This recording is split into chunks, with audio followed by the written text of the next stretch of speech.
Jadi tuduhannya Ki Imad itu bahwa itu adalah acara yang ilegal, acara yang tidak resmi, tetapi kemudian dibantah bahwa itu adalah acara resmi PWI. Ini saya lucu nanti ya. Coba bayangkan sama kita gimana jadinya PWI ini 5-10 tahun ke depan. Karena saya rasa perjuangan para ulama terdahulu seperti Mbah Yai Hashim dan kawan-kawan begitu di dalam mendirikan Nahdlatul Ulama, atau seperti misalkan Mbah Yai Ahmad Dahlan di dalam membesarkan Muhammadiyah, itu tidak seperti ini ya, rame-rame malah mencaci orang begitu. Assalamualaikum warahmatullahi wabarakatuh. Pada kesempatan yang sangat berbahagia ini kita akan menyimak sebuah video, di mana dalam video tersebut kita akan menyimak tanggapan salah seorang ustadz muda terhadap si Syarifuddin yang ditinggal oleh si Ibaduddin. Lantas bagaimana tanggapannya? Langsung saja kita simak videonya. Kita akan melihat bagaimana rapuhnya organisasi yang diinisiasi oleh kelompok pembatal nasab. Sekarang ini sedang ada seorang kiai yang mengadakan acara di Surabaya. Ini beliau itu namanya Kiai Syarifuddin, yang di dalam satu forum setelah acara PWILS, yang bersangkutan ini mengatakan perkataan yang tidak enak kepada Kiai Miftahul Akhyar. Nah, ini konteksnya bahwa yang bersangkutan yaitu Kiai Syarifuddin mengatakan bahwa apabila, kurang lebih lah ya, apabila kita itu sebagai keturunan Jawa begitu ya, atau sebagai keturunan Indonesia malah lebih mengagungkan Ba'alwi sebagai orang tua begitu, maka itu sudah durhaka, sudah dosa besar, karena tidak mensyukuri nikmat, tidak mensyukuri perintah yang sebagaimana seharusnya disebutkan oleh Al-Quran, yaitu anishkur lillahi wali walidaika. Nah, yang bersangkutan ini mengatakan meskipun itu adalah Kiai Miftahul Akhyar begitu, berarti itu sudah melaksanakan dosa besar. Nah, ini yang kemudian menjadi perkara atau diperkarakan oleh Ansor ya, yang mana saya kira kalau Kiai Miftahul Akhyarnya itu nggak bakalan bermasalah. Dan juga yang menjadi masalah ini nanti Ki Imad itu berlepas diri lah, bercuci tangan begitu, nggak mau tahu tentang masalah ini, malah terkesan menyalahkan yang bersangkutan yaitu Kiai Syarifuddin. Ini supaya kita langsung kepada videonya. Tadi itu konteksnya sudah saya katakan. Kita lihat sekarang bagaimana nih pertikaiannya ini ya. Nanti kita akan melihat di akhir bahwa Imad ini dia adalah seorang pengkhianat ulung, dan dia itu adalah seseorang yang paling tidak mau ambil resiko. Yang penting dia punya kepentingan, dan kepentingannya ini selamat. Itu nanti akan kita lihat ya. Saya nyatakan orang itu hukumnya berdosa besar, termasuk Kiai Haji Miftahul Akhyar. Kalau masih lebih memuliakan Miftahul Akhyar leluhurnya sendiri, berarti Kiai Haji Miftahul Akhyar nabrak syariat agama Islam. Nengamu main demone kayak rumah, ayo main jeblus ngaku neng penjara, jeblus ngaku neng penjara. Aku nggak gue Quran, Pak Kiai Miftahul Akhyar, saya yang ngomong cari lapor rumah. Jadi permasalahannya tatkala seseorang itu berkata di hadapan publik ya, di depan orang, wah itu semangatnya luar biasa, sampai-sampai ya kadang-kadang malah seringkali itu offside ya. Jadi akhirnya bukan pendapat tetapi penghasutan. Ya, coba ini anggota PWI ini yang yang teriak-teriaknya itu, karena nanti juga akan ada klarifikasi dari yang bersangkutan. Ya, yo nggak takut, penjarain aja begitu. Ini berdasarkan ilmu. Nah, padahal ilmu dari mana? Itu kita akan lihat ya. Kemudian acara yang telah terjadi di Surabaya, tepatnya di Masjid Keramat Kembang Kuning, tanggal 4 Mei tahun 2025 adalah ilegal. Nah, jadi ini membahas perkataannya Ki Imadnya yang mengatakan itu adalah acara ilegal, yang mana perkataan yang bersangkutan ini tidak mewakili sikap PWI sama sekali ya, karena itu dipermasalahkan oleh Ansor ya. Alhamdulillah berarti Ansornya Surabaya itu masih bagus di dalam membela kiai lah, katakanlah begitu ya. Acara di tanggal 4 Mei ini adalah acaranya konsolidasi dan silaturahmi DPD Perjuangan Wali Songo Indonesia seluruh Jawa. Nah, sebentar. Jadi tuduhannya Ki Imad itu bahwa itu adalah acara yang ilegal, acara yang tidak resmi, tetapi kemudian dibantah bahwa itu adalah acara resmi PWI. Ini saya lucu nanti ya. Coba bayangkan sama kita gimana jadinya PWI ini 5-10 tahun ke depan.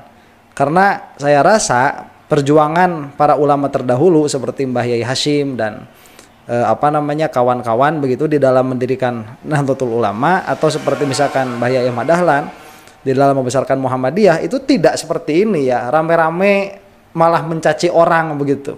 Nggak bakalan seperti ini. Organisasi yang memang sedari awal memiliki khitoh yang jelas. Perkataan Kiai Syarifuddin tidak mewakili dan juga bukan representatif daripada PMI Laskar Sabilillah, itu mohon dipikirkan kembali. Nah itu ya, jadi minta Yai Syarifuddin ini supaya Ki Imad itu mempertimbangkan kembali kalau misalkan yang dikatakan oleh beliau ini tadi katanya dimanapun itu bukan representasi dari PWI-LS. Ini lucu ya, coba lihat, jangankan di akhirat, di dunia saja sudah seperti ini. Ini kabur dari sana, lontar hinaan, lontar cacian, kemudian ada reaksi yang berat, yang besar. Pada kemana tuh? Nggak ada yang bela tuh. Pada kemana ini? Ya, kasihan sekali. Bahwa saya sesuai yang ada di Tertera AHU per tahun 2023, saya adalah salah satu pendiri PWI. Nah sebentar, lalu ya, alhamdulillah Pak ya. Sekarang saya tahu. Sebelumnya saya nggak tahu Anda ini siapa. Cuman sekarang ya jadi tahu karena akan melihat bagaimana sosok aslinya si Imad yang dulu itu loncat dia dari para habaib begitu, dari FPI, kemudian loncat jadi politikus, gagal juga, kemudian sekarang kan dapat masa dan dapat kuasanya di sini nih, di dalam membatalkan nasab, karena memang banyak orang yang kontra dan mungkin dukungan di belakangnya juga ada lah begitu. Nah ini setelah mendapatkan kekuatan sebagai mujaddid abad ini, pret si Ki Imad itu, nah akhirnya dia dengan berani ya, orang-orang yang dari awal sudah berjuang bersama itu tatkala dia itu sudah tidak sesuai dengan tujuannya atau katakanlah membahayakan posisinya, karena ini akan menjadi benturan langsung dengan Nahdlatul Ulama, karena ini dilaporkan oleh Ansor. Imad melihat ini resikonya terlalu besar, dia mundur dan membuang Yai Syarifuddin ini. Aduh, mending cepat tobat ya. Ini di dunia aja sudah seperti ini, apalagi nanti di yaumil qiyamah. Saya mempersilahkan teman-teman sahabat-sahabat Ansor Surabaya untuk melakukan proses khidmat. Monggo pengurus NU juga silahkan, monggo pihak manapun monggo, kalau memang pernyataan saya di acara itu dianggap atau diduga menghina ataupun merendahkan ataupun melakukan pencemaran nama baik. Namun yang perlu saya sampaikan di sini adalah bahwa apa yang saya sampaikan itu adalah dalam tinjauan pemaparan perspektif ilmu. Nah itu adalah pernyataan dari yang bersangkutan, Yai Syarifuddin. Ya udah, kalau saya di panggung bilang silahkan laporkan, ya sekarang juga tetap begitu, silahkan laporkan. Itu ada bahasa yang menarik ya, karena ini tidak semua saya tampilkan apa yang dibicarakan, tapi insya Allah tidak akan mengurangi esensi ya. Saya itu tidak sedang memframing siapapun. Beliau itu mengatakan zahiran wa batinan, saya ini bukan pengecut begitu, itu kata beliau, dan itu memang dibuktikan. Ya silahkan saja kalau misalkan mau mengkhidmat kepada organisasi atau kepada kiai yang memang misalkan dirasakan bahwa perkataan saya ini mencemarkan nama baik dalam pengertian melanggar undang-undang atau dalam pengertian itu adalah sebagai sebuah tindak pidana, ya silahkan dilaporkan begitu. Nah begitu cumannya. Jadi beliau ini kan tidak ada unsur jahat begitu ya. Itu menurut pandangan beliau dari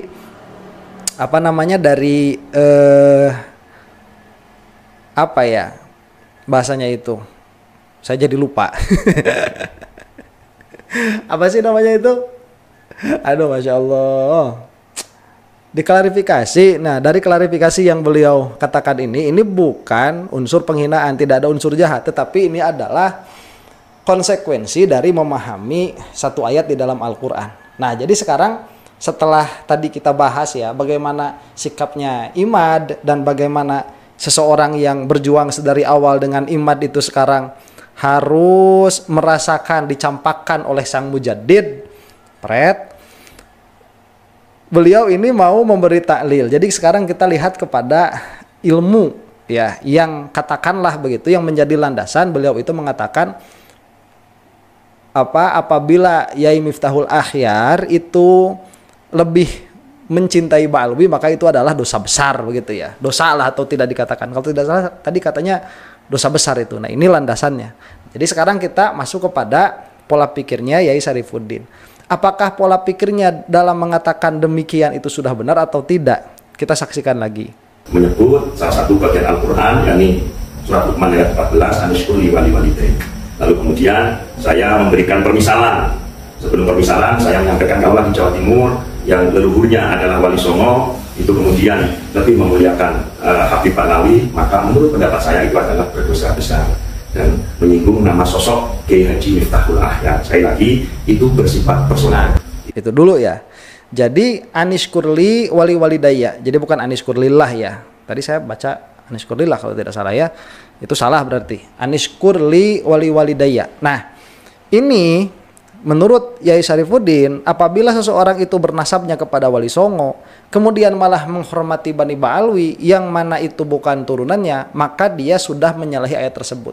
Karena itu adalah perintah untuk mensyukuri kedua orang tua lah, katakan begitu ya. Nah, itu perintah dari Allah Subhanahu wa taala. Malah disatukan di dalam atau bersamaan dengan bersyukur kepada Allah Subhanahu wa taala. Nah, apakah pola pikir seperti ini valid atau tidak begitu? Jadi ada beberapa hal yang harus kita pahami sebelum kita ini mengatakan bahwa seseorang ini dia sudah melanggar aturan atau tidak. Jadi ini kan ada suatu ayat yang mana ayat ini itu pasti urusannya nisbah satu perkara kepada perkara yang lain lah. Itu termasuk dari ilmu tasdiqi. Ya, makanya kenapa kita itu harus mentasdik apa-apa yang ada di dalam Al-Quran. Jadi di sini apa perintahnya itu? Perintahnya itu bersyukur kepada Allah dan bersyukur kepada orang tua. Nah, itu adalah perintahnya. Maka apabila salah satu dari kedua perkara yang diperintahkan oleh Allah Subhanahu wa taala ini tidak dilaksanakan, maka seseorang itu sudah berdosa. Nah, apakah dosanya itu besar atau tidak? Nah, itu lain lagi ceritanya nanti. Itu kita harus melihat pendapat ulama yang lain begitu. Jadi kita tidak masuk dulu kepada dosa besar atau tidaknya. Kita masuk dulu kepada apakah ini dosa atau tidak. Nah, nanti kalau misalkan ini dosa, maka apakah itu dosanya besar atau dosanya kecil begitu. Nah, jadi kita lihat sekarang dari perspektif ini. Bersyukur kepada Allah dan bersyukur kepada orang tua. Yang mana apabila seseorang ini dia adalah keturunannya Wali Songo malah mencintai Ba'alwi, maka dia tidak mensyukuri kepada orang tuanya. Nah, ini merupakan pola pikir yang cacat sedari awal. Kenapa dikatakan demikian? Karena mensyukuri kepada orang tua itu tidak bisa dirusak, tidak menjadi tanakud dengan ada kebersamaan mensyukuri kepada orang lain. Itu tidak menjadi tanakud, tidak menjadi kontradiksi, sehingga yang satu itu ada, yang satu menjadi tiada. Jadi kalau misalkan bersyukur kepada Allah dan bersyukur kepada orang tua itu adalah perintahnya, maka yang menjadi dosa itu apabila tidak bersyukur kepada orang tua, bukan disertai dengan bersyukur kepada orang lain. Begitu. Ini yang harus difaham. Jadi pola pikirnya sudah cacat. Nah, sahabatku yang dimuliakan oleh Allah Subhanahu wa taala, mungkin cukup sekian videonya. Semoga bermanfaat dan berkah. Assalamualaikum warahmatullahi wabarakatuh.